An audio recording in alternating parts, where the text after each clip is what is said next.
Hi customers and my dear Insta lovers, ஒரு குட்டி விஷயம் சொல்லலாம்னு சொல்லி தோணுச்சு. I think so after 100 days reel challenge கழிச்சு ஒரு 25 days ஆர் 20 days இன்னும் நான் போட்டுட்ருந்தேன்.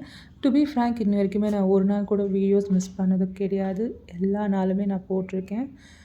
அண்ட் இந்த நடுவில் நான் பிரேக் எடுத்தேனான்னு கேட்டால், எனக்கு ஆக்சுவலி ஒர்க் ஸ்பேஸுக்கு வந்து கொஞ்சம் க்ளீனிங்க்காக வீட்டில் என்னால் இங்கே ஆக்சஸ் பண்ண முடியாமல் போயிடுச்சு. அதே ஒரு 20 days பக்கம் இழுத்துருச்சு. ஸோ என்னால் ஒர்க் பண்ண முடியல.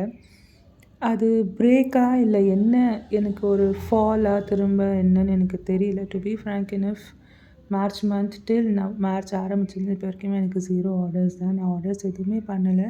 எனக்கு தெரிஞ்ச புது புது விஷயமா சரி நம்ம பண்ணலான்னு சொல்லிட்டு தான் நான் அப்டேட்டடாக பண்ணிகிட்ருக்கேன்.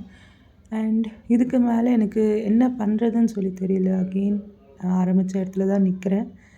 அண்ட் என்னோடய மல்லிகைப்பூ தோட்டத்தில் ஏன் மல்லிகைப்பூ எல்லாம் இப்போ ஃபைனல் ஸ்டேஜ் ஆஃப் வார்னிஷிங்காக ரெடியாக இருக்குது.